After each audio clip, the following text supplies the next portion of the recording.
Look what I've got, folks. I have a tube, but it's not just any tube, for this tube has a fishing rod inside of it. Let's cut into this son of a gun. Ooh, stupid tape. Aha! Whew, that was loud. And here we have it, folks. This happens to be a St Croix BassX. Before we get into this particular rod, just know this. I have fished with pretty much all major companies across the United States. G. Loomis, Shimano, Bass Pro Shops, Cabela's, Wright & McGill, Abu Garcia, Dobbins, St Croix, Fenwick, the list goes on and on and on, folks. So I think I have like a little bit of a good perspective on this kind of thing. You might be wondering, with so many different $100 rods on the market, why did I choose the St Croix BassX? Good question. The answer to that question is simply because I felt it in a Cabela's and I thought to myself, this feels pretty dandy. I've fished with their Mojo Bass before and I didn't like it at all. I've never owned one because I felt my friends, I've fished with them multiple times, and the thing is just heavy. You know, no offense, St Croix, but I just never liked the rod. This rod, however, feels good. It's got a nice balance. Once you get a reel on it, I feel like it's gonna be solid, and it looks pretty. I got the 7'1" medium heavy fast action rod. This is a solid all-around fishing rod. You can find this rod in the links below. For 100 bucks, my first impressions are, it's light, it's pretty, and I want to go fishing with it. So let's do that. To the lake we go! All right, we just got to the lake, and I'm starting with this Texas rig brush hog because that is a never fail bait, folks. The first ever cast with this BassX rod. That felt dandy. Oh, mosquitoes are biting. Ow. Hey, here's the thing. If you guys are new to this channel, click the red subscribe button below. There's many more videos like this to come. You know, I don't do a lot of product reviews, but I will say this, is if you like them, maybe I'll do some more of them. You know, my first impressions of this rod is it's pretty light and it has a pretty good balance to it. It's a little tip heavy, I would say, but it feels pretty good. And I mean, compared to a lot of the $100 rods on the market, so far I'm feeling just fine. I mean, there's Veritas, Falcon Buku, Dobbins Fury, to name a few. And this one feels pretty solid. I mean, it definitely stacks up just fine. I'm allergic to not catching fish. This hook keeper, I like it, but if you're using a Texas rig, you know what's nice about, oh my gosh, mosquito. You know what's nice about the Veritas is you can just slip it there.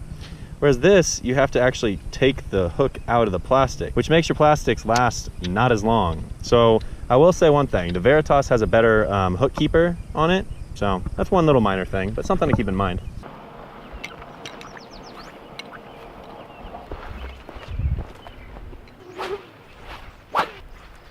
If a bass gets bit by a mosquito, do their fins get itchy? You know, this rod feels like it has some pretty decent sensitivity. I mean, for the $100 price point, right? I fished some G. Loomis, which I think is probably the best rod company out there. The problem is they're all so stupid expensive. So I understand why people wouldn't want to buy them. In fact, I don't want to buy them. They're too expensive.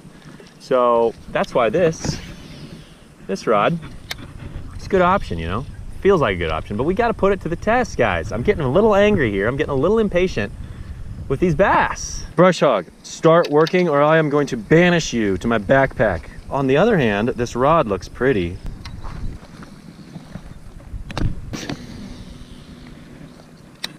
There's a bite. Oh my gosh, good fish, good fish. Guys, look at the bend in that rod. Holy cow, folks. That's a good fish, first fish on this. Oh my gosh, it's a tanker.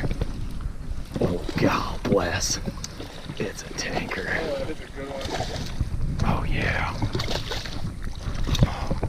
Look at that, folks.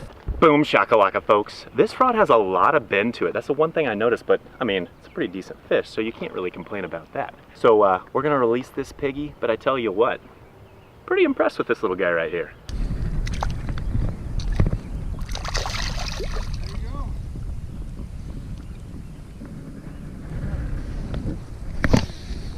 Well, that just felt dandy. I'd love to catch another though.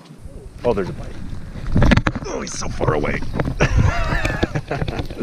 He was like a mile away, folks, but I got him. Get out of those grass. Yeah, baby. Scuddly doing. Woohoo! I tell you what, you think he wanted that? Look at that. I got him way down there. The BassX does the job, folks.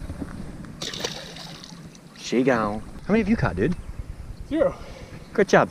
Subscribe to that man. He's caught 0 fish today, but by the end of the day, he'll probably have caught at least 0.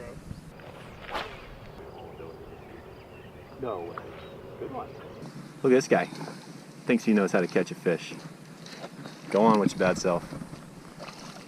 All right, guys, that is gonna do it for today's video. You know what? Here's my honest impressions on this rod. I would say that it is a pretty good rod for $100. Is there better out there? Maybe. It kind of depends on what you're looking for. I would say that a Veritas is obviously a good choice. Falcon Buku is a good choice. Dobbins Fury is a good choice. All of these rods are pretty good. It just kind of depends on what you're looking for. I will say one thing. The cons about this rod that I don't really necessarily like is I kind of feel that it's a little tip heavy. The other thing is this is supposed to be a fast action rod, and I feel that it's maybe not quite a fast action rod, maybe more of a moderate fast. Has a lot of bend to it once you get a decent fish on. That being said, I think that this is going to be a great rod for like open hook tube jigs as well as finesse jigs, small Texas rigs, so on and so forth. But if I'm going to be flipping and pitching something, I probably won't rely on this just due to the power of it. Overall though, I would say that this is like, you know, 7, 8 out of 10 for $100. I really do like it, and I would definitely buy it again. So check the link in the description below if you want to check this rod out. And we'll catch you next time, folks. We will catch you next time. See ya.